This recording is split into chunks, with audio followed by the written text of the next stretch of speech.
había dado Jehová salvación a Siria. Era este hombre valeroso en extremo, pero leproso.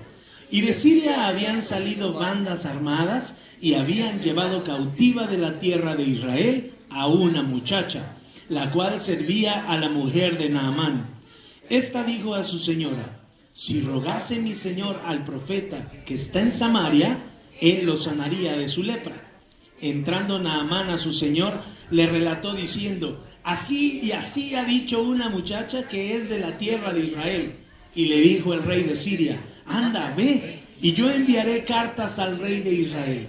Salió pues él, llevando consigo 10 talentos de plata y 6,000 piezas de oro y 10 mudas de vestido. Mírenlo más. Tome su lugar. La palabra de Dios dice que Naamán, en estos 5 versículos, era el general. No era un comandantillo ahí chafita, no era un soldado, un cabo, un quepo, no era chafa. Dice que Naamán era el general del ejército sirio. Era un héroe para toda la nación por las batallas que había guiado y que había ganado para su pueblo sirio. Tanta era la fama de Naamán, tanto era la victoria y el éxito que tenía, que su propio rey, dice la palabra, que lo tenía en alta estima.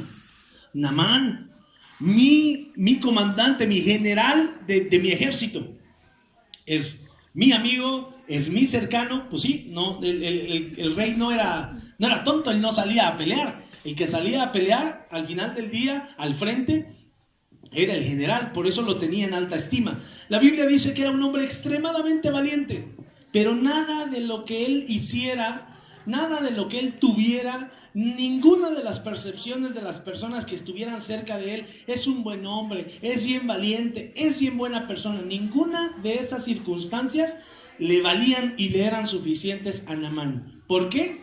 Porque la Biblia dice que era leproso. Todo iba bien hasta que en su cuerpo le cae esta enfermedad. ¿Se imagina la frustración de tener este currículum tan padre? Un currículum tan grande, tan sobresaliente, y no poderte acercar libremente a las personas porque tienes lepra. Tu esposa, tus hijos, tus amigos, la gente que te admira, el rey, todos se quieren acercar a ti porque eres el general. Eres el chido de la película, el que trae las cabezas, las victorias, el que trae los tesoros. Tú eres ese. Los niños te admiran, dicen atrás, sus playeras no eran Messi en ese tiempo, pero atrás decían Naamán, y quién sabe qué número traería, pero yo creo que traería un cacho de carne ahí, en vez de un número, traía un pedazo de carne ahí. ¿Por qué traes ese? Pues es que se le cae al Naamán, y lo traían amarrado atrás. Era leproso el amigo, se le caía la carne. Entonces imagínate qué frustración tener ese currículum tan grande y no saber y no poder tocar a las personas. ¿Cómo se contagió Naamán? Nadie sabe. La Biblia no dice cómo Naamán se contagió, pero la palabra de Dios lo presenta como un leproso. Claramente vemos que él era un hombre infeliz. Si tú lees la palabra de Dios, ves cómo él, aún y con todo esto, en todo tiempo podía buscar y estaba buscando una esperanza para que su lepra se le quitara de encima. Los judíos y los sirios por historia no se podían ver. Eran enemigos tradicionales, pero por la desobediencia del pueblo judío, usted lo ha visto en estos días que hemos estado leyendo, Dios los entregó en las manos de sus enemigos. Y Israel cayó en manos de los sirios. Y Dios utilizaba a Naamán para darle victorias a Siria, para tener oprimido a Israel. ¿Por qué? Por su desobediencia. Entonces, Naamán era un hombre que hasta Dios utilizaba para darle victorias a su pueblo y que Israel siguiera oprimido. Con todo y su enfermedad, Dios usaba a este hombre para llevarle salvación a su pueblo. Si usted lee Levítico 13, que ya lo leímos, si ya no lo ha leído es que ya se atrasó un buen. Levítico 13 tiene las reglas socioculturales para los leprosos. Levítico 13 dice que los hombres que tenían los portadores o los sospechosos de la lepra, lo primero que tenían que hacer era ser separados del pueblo. Los mandaban por allá y les decían: no, tú tienes una mancha que es probablemente lepra, o ya estás enfermo, vas para fuera de la ciudad, porque puedes hacer un contagiadero aquí. Primordialmente estos hombres no podían adorar a Dios junto con los demás. No podían estar en la congregación adorando a Dios. Tenían que vivir lejos de la ciudad porque contaminarían al pueblo. El cuerpo del enfermo de lepra se descomponía hasta causarle la muerte. Era una descomposición, pero no era algo rápido, sino que era lento. Y la carne se iba pudriendo y perdían una mano y se les caía la cara, se les caía el cachete. Si no tenían con qué comer, pues ahí ya de lo que se caía, pues ya le daban un picadito, cebolla, su cilantro y se echaban un taco ahí de su propio, uno de cachete esta mañana, ¿no? Porque se le había caído. Echamos uno de cachete, uno de ojo, ¿no? Qué triste, imagínense. Imagínense ver la frustración de cómo tu piel se va desgastando. De ver, ojalá no hubieran existido espejos, pero ya había, porque la Biblia ya habla de espejos. Imagínate que un leproso se pudiera ver. Si sentir que se te cae un cacho ha de haber sido horrible, ahora verte ese hueco, peor. Entonces este hombre se iba pudriendo poco a poco hasta que moría. Todo el mundo sabía que Naamán no era feliz, porque hasta la muchacha que estaba ahí en su casa sabía que este hombre odiaba su enfermedad. ¿Usted se imagina las quejas de este hombre? Sí, pues sí. Oye, hoy va a haber fiesta. ¿Dónde? Va a haber un bautizo allá en la iglesia. Y vamos a ir, los niños ya se están bañando. Sí, pues sí, ustedes sí pueden salir, ¿ah? Y yo, aquí encerrado, podrido. Vamos a ir a la esquina, yo no puedo ir. Vamos a salir aquí a platicar con el vecino que está aquí saliendo a la puerta, yo no puedo salir. Imagínense la frustración de este hombre. Pues bueno, todo el pueblo sabía esto, hasta la muchacha que estaba ahí en su casa, que la habían puesto a asistir a la esposa de Naamán, y ella sabía que Naamán necesitaba ayuda, que necesitaba sanidad. Sabía de ese dolor que Naamán expresaba constantemente porque lo vivía. Ella vivía con estas personas. Y entonces se atreve a decirle a la señora, ¿sabe qué, jefa? Segunda de Reyes, capítulo 5, versículo 3, no cierre su Biblia. La muchacha le dice, si rogase mi señor al profeta que está en Samaria, ¿qué dice ahí? Él lo sanaría de su lepra. Imagínate qué notición para Naamán escuchar que había una esperanza en un pueblo a donde fuera, pero que había una esperanza y que él podía ir a rogar que el profeta lo sanara. ¿Tú crees que no le cayó un poquito de esperanza en su corazón? Pues claro. ¿Qué hubieras hecho tú? Te paras, pero ¿dónde está? ¿Cómo se llama? ¿Cuánto cobra? ¿Le tengo que llevar algo? ¿Algo especial que le guste? ¿Un trajecito? ¿Una faldita? Lo que sea. Tú buscarías hasta lo más recóndito de lo que este hombre cobrara con tal de recuperar tu salud. Naamán encuentra en estas palabras consuelo.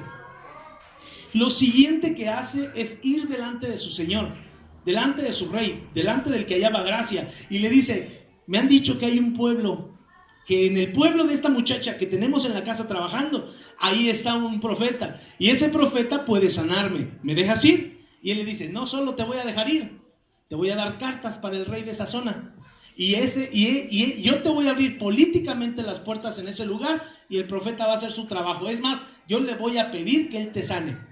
Y en las cartas que él se lleva, el rey de Siria expresa su petición para su siervo. Este hombre reacciona y empieza a buscar la sanidad a cualquier precio. Dice, no importa lo que cueste, vamos a despilfarrar. ¿Quién no buscaría estar mejor así? ¿Cuántas veces tú no has tenido un problema y has hecho esto? Vende el coche. Mis anillos, vamos a empeñarlos. Mi reloj, el que me regaló mamá, el collarcito, lo que sea, tú dispones, empeñas la casa, empeñas hasta la vida, vas con la persona que te cobra intereses, pero como loco, y estás dispuesto a agarrar cualquier deuda con tal de agarrar la sanidad en donde sea. Pues Naamán hizo eso. Todos nosotros hemos experimentado esa situación en un lugar o no. Hemos entregado nuestro cuerpo, hemos salido con los amigos, hemos trabajado mucho, hemos buscado la felicidad por cualquier rincón, con cualquier persona. Hemos terminado tristes de nuevo, en un rincón, llorando de nuevo nuestras penas, lamiéndonos las heridas, tratando de sobrevivir un día más con tal de buscar la sanidad. ¿Sí o no? Todos venimos de ahí. Entendemos perfectamente a Naamán, por eso estamos aquí. Naamán agarró las cartas que le había dado su patrón y dijo: voy a hacer una pequeña ofrenda. Ayúdeme a leer ahí en el versículo 6. La ofrenda que se llevó Naamán para... es el 5, perdón. Versículo 5. ¿Qué se llevó Naamán delante del rey de Israel?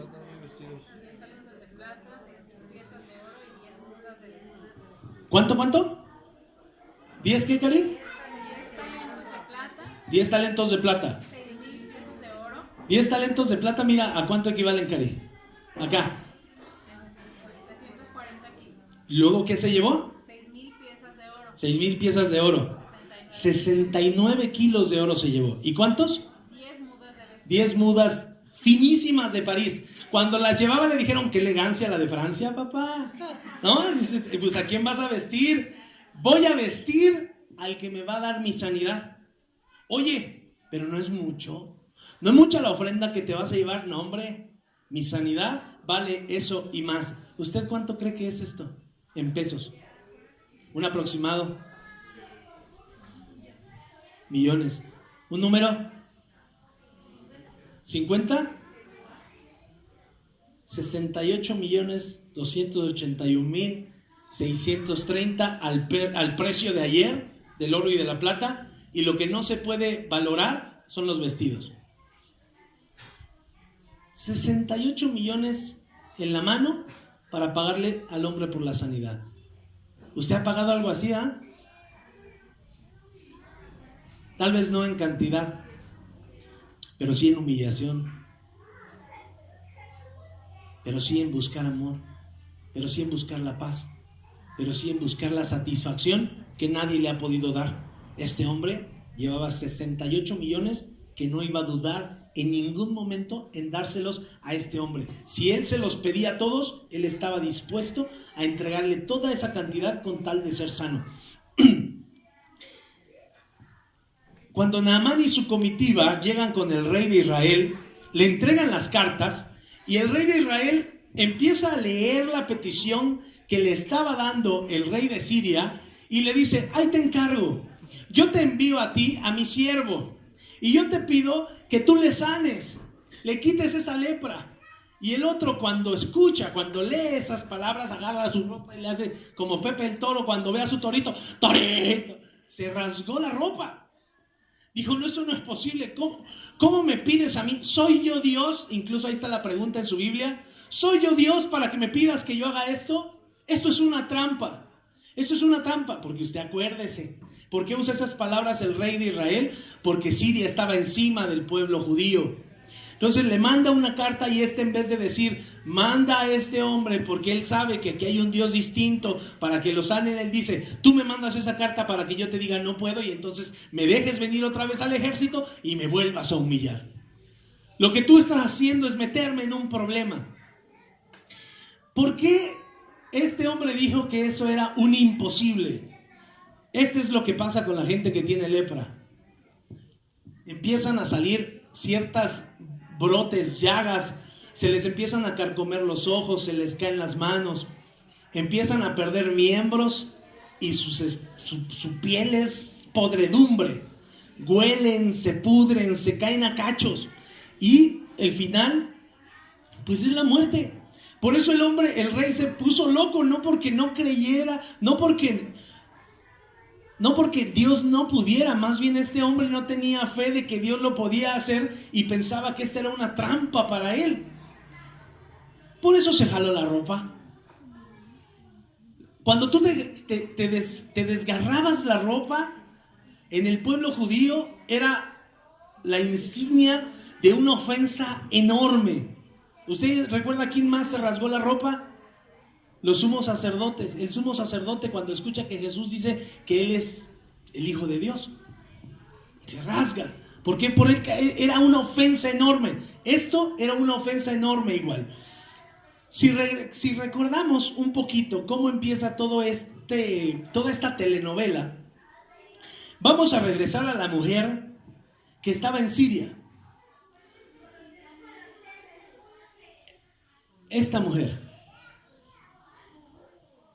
Si recordamos cómo empezó la carta, cómo empezó que Naamán se fuera con el rey, cómo se juntaron esos 68 millones, la culpable de eso fue esta mujer. Ayúdenme a leer otra vez los versículos que anteceden esta lectura. Versículo 2. Ayúdenme a leerlo. ¿Qué dice?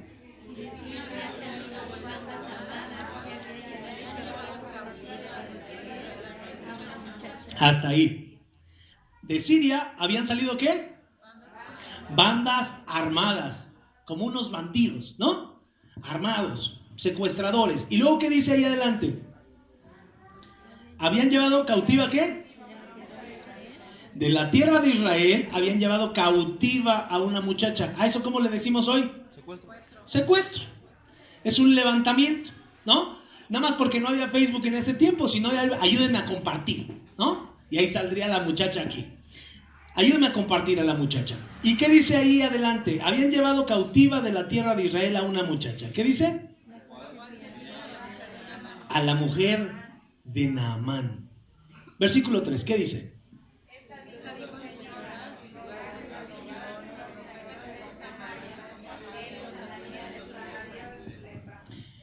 Vean nada más lo que la muchacha le dice. Era una muchacha secuestrada. Era una muchacha que había sido privada de su libertad, de su familia, de su comodidad, de su tierra, de su Dios. Y viendo la necesidad de su enemigo, porque eran enemigos, viendo la necesidad de su enemigo, del general que había dirigido el ejército, que mató a sus padres, a sus tíos, a sus amigos, a sus sobrinos, tal vez hasta su enamorado iba ahí, no sabemos, pero hagámosla más dramática. Ve la necesidad de su enemigo y dice: yo conozco quién puede sanar a tu esposo y en ese momento a mi Señor. ¿Qué tamaño de testimonio se acaba de aventar esta mujer? ¿A poco no? ¿Quién en su cautiverio, quién en la enfermedad, quién en la prueba está pensando en evangelizar? Es difícil. En ese momento tú estás enfrascado cuando estás pasando por un problema así de grande, cuando no tienes cerca a los que amas, cuando todo está encerrado porque está en contra tuya. Tú no estás pensando: voy a compartirle la palabra de Dios aquí al que me está pegando, o al que me da de comer tarde, o al que me maltrata, o al que abusa de mí. Tú no estás pensando eso. Tú estás pensando en salvar tu vida. Tú estás pensando en cómo vas a salir de esa situación, buscando un escape, buscando que Dios actúe, orando, ayunando, leyendo, creyendo, recordando la palabra de Dios. Ahí sí, cuando estamos en esa situación, es cuando acudimos a buscar a nuestro Señor. Pero esta mujer tenía otra concepción de su fe y le empieza a decir: mira, yo conozco a un hombre que lo puede sanar así como está. Y entonces esta mujer, con toda su problemática, nos demuestra que seguía confiando en Dios. Esta mujer había sido el medio que Dios había usado para demostrarle al pueblo sirio y al pueblo judío que Dios sigue siendo Dios, aún en medio de una guerra, aún en medio de una enfermedad, aún en medio de cualquier opresión. Fíjate que esta mujer no se había amargado porque la habían raptado. No había dicho: ¿por qué a mí? ¿Por qué me pasa? No, es que yo algo hice mal. La mujer no veía en este cautiverio el final de su vida. La mujer estaba confiando que Dios haría un milagro. Por eso recomendó a su Dios. Si no hubiera dicho: que Dios ni existe, ¿qué te voy a decir? ¿De quién te voy a hablar? No, a mí Dios no. No, el Dios que predican ahí en el rosario es bien chafa, no sirve para nada. No sirve, no recupera los matrimonios, no da sanidades, no levanta al muerto, no restaura nada. No, ese Dios no. Esta mujer tenía un Dios tan garantizado en poder que dijo, se lo recomiendo hasta mi peor enemigo. Se lo recomiendo a mi peor enemigo. ¿Qué clase de fe tenía esta mujer? Qué hermosa, qué fe tan pura. Ella quería que Naamán estuviera bien. Ella sentía carga por la enfermedad de Naamán, porque de otro modo no le hubiera dicho. ¿Está de acuerdo? No, es que se rasque con sus propias uñas. O sea, para eso se lo tiene, por haberme secuestrado. Y que se le caiga la oreja, ahora la trompa por trompudo, cochino, a la mano por mañoso. Y así, malos pensamientos, malos deseos. Pero no. Esta mujer le habló y le dio lo más hermoso que Naamán no poseía. Naamán poseía poder, poseía dinero, una posición política envidiable porque era compa del rey, pero lo que no tenía era sanidad. Y esta mujer cautiva, aparentemente derrotada, fue lo que tomó de su corazón y le dijo, esto es lo que yo te puedo dar. Y era lo más precioso que él pudo haber recibido. ¿Qué era eso? La sanidad. La mujer cautiva, la menos indicada, fue la que le dio el regalo más grande a Naamán, la sanidad. Si usted sigue leyendo, ahí el capítulo 5, versículos 6, 7 en adelante, aparece un profeta que se llama Eliseo. Era el profeta al que ella se refería. Cuando el profeta escucha lo que el rey hace, que se rasga sus ropas, le manda a decir, no, mi amigo, no hagas eso.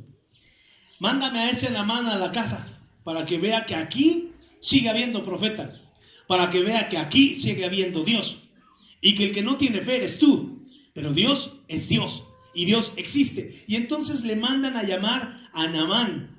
Naamán pues ya se había medio enfurecido, imagínese usted, llega con el rey, con la promesa de que lo iban a sanar. Un hombre poderoso, orgulloso, enfermo, imagínenselo. Un hombre fúrico, un hombre frustrado, un hombre enojado, un hombre que buscaba nada más saber con quién se las cobraba. Era furia la que traía en su corazón, frustración. Del versículo 8 al 9, la Biblia dice que Naamán llegó a la casa de Eliseo con todo su séquito. Y Eliseo, dice la Biblia, aún con toda su ofrenda, que Eliseo lo que hizo fue, ¿qué dice ahí? Le aplicó una blandacarnes. Imagínense toda la gente que llevaba Naamán a su alrededor para traer 69 millones de pesos. Imagínense el séquito que traía cargando este amigo. Caballos, burros, camellos, soldados a su alrededor. Era el general, no iba a salir solo. Llevaba un buen cacho de gente con él. Ahora vámonos a la casa de Eliseo, vámonos. Y él iba hasta adelante, a lo mejor tapado para que nadie lo viera, pero se sabía que ese hombre era Naamán, por el caballo, por las ropas, ¿no? Pero lo de adentro de esa ropa tan bonita era podredumbre, era porquería. ¿Cuánta gente no envidiaría a Naamán, por supuesto? Por la posición, por el poder que tenía, por el dinero que tenía, pero yo le aseguro que nadie le envidiaba la enfermedad. Envidiaban lo externo, pero no envidiaban lo interno de ese traje. Entonces él va... Y en el camino, pues él tuvo tiempo para irse imaginando cosas, ¿no? Entonces dijo, ahorita que yo llegue va a salir el profeta y va a hacer esto, va a hacer aquello y le va a hacer así, le va a hacer asado, porque esto pues necesita un gran milagro.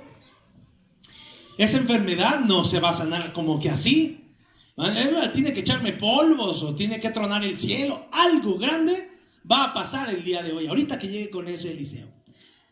Pero Eliseo lo que hace es agarra y le manda un mensajero y ese mensajero le dice, ¿usted es Naamán? Sí, cómo no. Ok, no llegue a la casa. No llegue a la casa. Un desprecio más. No llegue a la casa. Dice el profeta, que vienes a ver, que acá está el río del Rosario. que en esa agua te metas, te salgas. Te metas, te salgas. 7 veces. ¿Usted imagina el orgullo de ese hombre? ¿Hasta dónde se hizo? ¿Usted imagina su corazón, lo que sintió? ¿Usted se imagina esa versión que él se había hecho en su mente? Con que llegue un chamaquillo y le dice, ¿sabes qué? No, ni llegues. Él dice que hagas esto y con eso vas a sanar. Era una situación que él no podía entender. Vengo de parte del rey de Siria.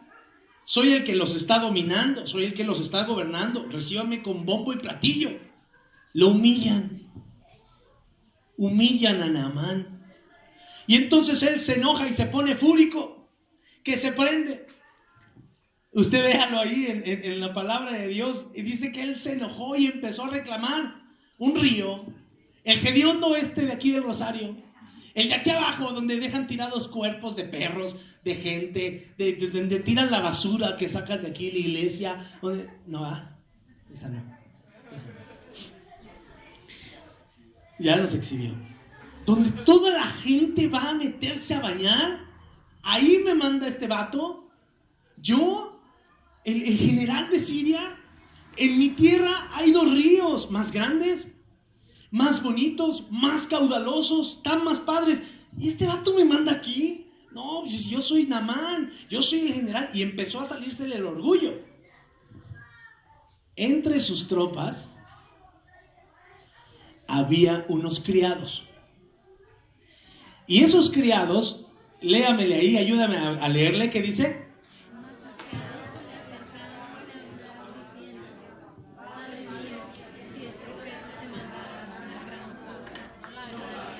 Póngale cachete a la lectura. Vuelva a leer otra vez. Padre mío, léale. Si el profeta no la harías, ¿cuánto más diciéndote, lávate y serás limpio? Fíjese lo que los siervos le dicen. Padre mío, no hagas pancho. ¿Sí dice así o no?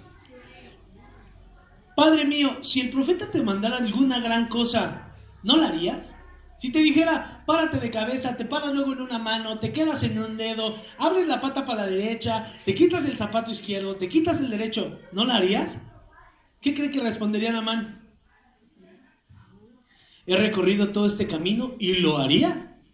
Y todavía le pagaría. Entonces ellos le dicen, ¿cuánto más? Diciéndote, lávate y serás limpio. No seas menso, hazlo, obedece, sujétate. ¿Qué no podía ver Naamán? ¿Por qué no tenía la capacidad de obedecer eso?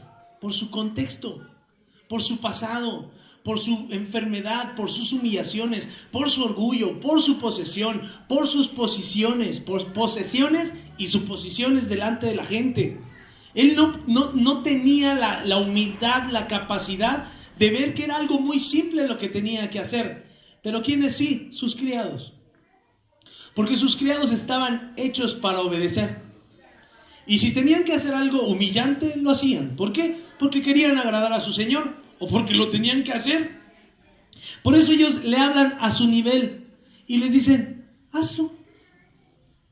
Te pide algo más difícil, lo vas a hacer. Haz esto que es bien sencillo, nada más métete a bañar.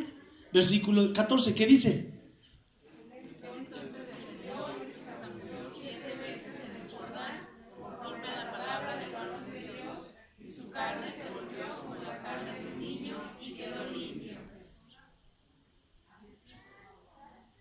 Como pompis de bebé.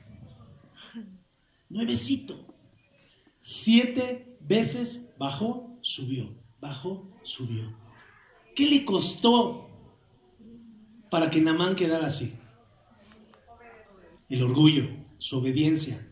Se tuvo que despojar y obedecer a los criados. Y decir, sí es cierto, reconozco que soy un hombre orgulloso, que esto no me ha dejado nada bueno, que tengo que ser humilde. Y sí es cierto, yo haría cosas más grandes. Y se empezó a quitar su ropa. Y el resultado fue que el caballero, a través de la obediencia, tuvo un nuevo nacimiento. Porque su piel se restauró. ¿Cuántas personas no conoces que necesitan conocer al Dios vivo? ¿Cuántas personas no conoces que están así enfermas? Que necesitan escuchar la palabra de Dios. La gente que está a tu alrededor está enferma.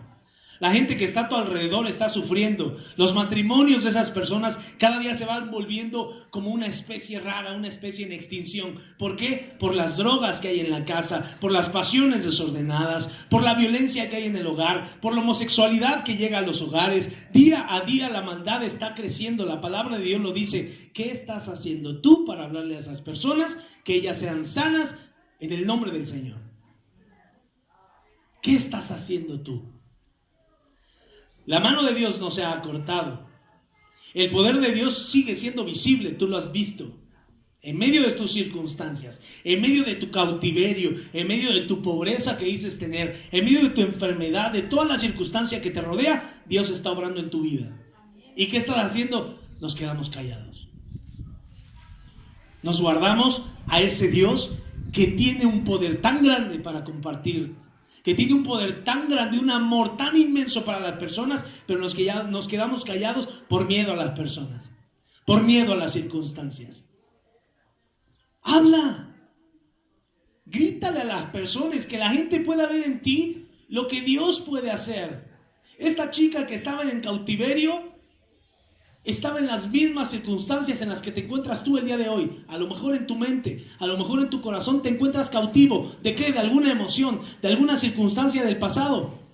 Pero en medio de esa circunstancia, la mujer habló. ¿A ti qué te detiene de hablarle a la gente de tu Dios?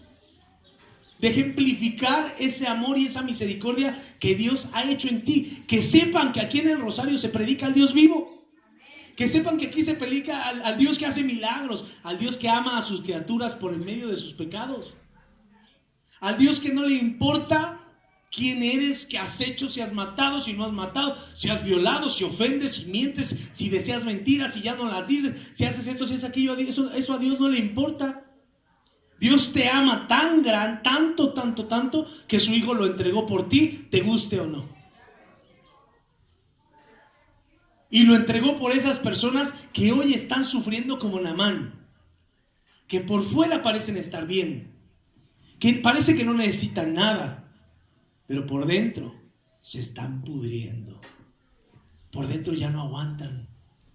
Todos los días sufren. Son como la muñeca fea, en un rincón, sufriendo, llorando, quejándose todo el tiempo. Y en la calle, esas personas con la frente en alto. ¿Cómo estás? Bien, gracias a Dios. Tú sabes que no es así, porque tú lo ves. En medio de tu esclavitud, tú lo ves. Jesús, a través de su sangre en la cruz, lavó nuestros pecados y lavó también el de esas personas. ¿Qué les falta? Conocerlo. Pero es que mi problema es muy grande. No importa. La Biblia dice en 2 Corintios que si alguno está en Cristo, es una nueva criatura, las cosas viejas pasan y todas son hechas nuevas. Todas. Pero es que la carne está podrida. No importa. El Señor puede hacer las cosas nuevas. Mi corazón duro, tu corazón duro. Tu matrimonio, tu matrimonio. Si alguno está en Cristo, nueva criatura es. Las cosas viejas pasaron y todas son hechas nuevas. Ya no es necesario que vayas hasta el río Jordán, ¿sabes? No es necesario que vayamos hasta el otro lado del mundo. La Biblia dice que hay solo un modo de ser sanos y que ya fue dado. ¿En dónde? En Isaías. La Biblia dice que el herido fue por nuestras rebeliones, molido fue por nuestros pecados, el castigo de nuestra paz fue sobre él. ¿Y qué? Por su llaga fuimos curados. No hay excusa para decir, es que yo estoy enfermo porque Dios dijo que yo tenía que estar así. Es que esta es la cruz que Dios me ha mandado. No, Señor. Nuestro pecado, el castigo que teníamos que haber pagado por él, nuestras rebeliones, la paz que hoy disfrutas tuvo un precio. Y ese precio fue la muerte de nuestro Señor Jesucristo en la cruz. Y el menosprecio de nuestra vida, el modo en el que menospreciamos ese sacrificio, es cuando nosotros no lo predicamos a la gente. Cuando nosotros no hablamos de Él. ¿Dónde escuchará la gente que hay un Dios poderoso? ¿De quién? De ti. De ti tienen que escucharlo. La Biblia dice, ¿cómo van a invocar a aquel en el cual no han creído? ¿Y por qué no han creído? Porque tú no les has predicado. ¿Cómo creerán en aquel de quien no han oído? ¿Cómo voy a creer en ese Dios que tú dices? Pues ven, hable la palabra de Dios. Aquí dice esto, aquí dice aquello. Tú se los tienes que presentar. ¿Cómo ellos van a oír sin que haya quien les predique? Tú te quejas de cómo vive la gente. ¿Qué estás haciendo porque la gente cambie su estilo de vida? Pero es que han hablado mal de mí. Son mis peores enemigos. A la mujer esta la tenían secuestrada. ¿Cómo crees que le fue después que Naamán regresó? ¿Tú crees que siguió siendo criada? Yo honestamente creo que no. Porque Naamán en ese momento se convirtió. Usted siga leyendo la historia en su casa. Naamán se convirtió y le dice, hoy sé que hay un Dios y ese Dios es único y está aquí. Es Jehová. Y yo le pido, profeta, que me perdone si un día vuelvo a pisar el templo de Dagón. Si un día vuelvo a pisar el templo de Astoret. Si un día vuelvo a pisar el templo de acá, el templo de allá. Si un día vuelvo a ir a tal otro lado. Yo te pido que me perdones. Pero el rey es muy cercano a mí. Y cuando él vaya a adorar, se va a apoyar en mi hombro. Se va a apoyar en mi mano. Yo pido una disculpa. Y Eliseo le dijo, no te preocupes. Porque yo sé que tu corazón le pertenece a Dios ahora. ¿Quién va a enseñarle a las personas ese amor de Dios? Que Él no quiere una religión, que Él quiere una relación con las personas. Tú eres ese mensajero. Tú eres aquel a quien Dios va a usar para que la gente le conozcan. ¿Por qué? Porque Jesús lo dijo. Jesús dijo, vayan y predíquenle. ¿A quién? A todo el mundo. ¿Qué le predicamos? El evangelio. ¿A quién? A toda criatura. Ahí no está diciendo a los que te caen bien. Ahí no está diciendo a los que te prestan dinero. Ahí no está diciendo a los que te tratan bien. Ahí está diciendo a toda criatura, a todo el mundo. En Mateo 28, 19, 20, Jesús dice, vayan, hagan discípulos, bauticen y enséñenles cómo guardar los mandamientos. Hermano, nosotros somos los brazos, somos los pies, somos la boca de Jesucristo. Vive con el Jesús en la boca. Antes vivías con el Jesús en la boca porque estabas espantado, porque no tenías esperanza. Ay, Señor, ay, Señor. Hoy vive con Jesús en la boca, pero para decirle a las personas, Cristo me salvó, Cristo me dio un nuevo propósito, Cristo me levantó, Cristo me dio seguridad, está cambiando mi matrimonio, está cambiando mi vida, está cambiando mi fe, estaba casi muerto, me levantó. Eso es vivir con el Jesús en la boca, no vivir espantado de que vas a morir. Muerto ya estás cuando estás sin el Señor. Y segundo, ¿a quién vas a invitar para el 14 de abril? ¿Quién es tu Naamán? ¿Quién es tu leproso? ¿Quién es ese que está llorando en las esquinas? Y tú lo estás viendo. ¿Quién te está pidiendo auxilio a gritos? Y tú te estás quedando callado. ¿Quién es tu Naamán que invitarás el 14 de abril? Póngase de pie. Vamos a orar.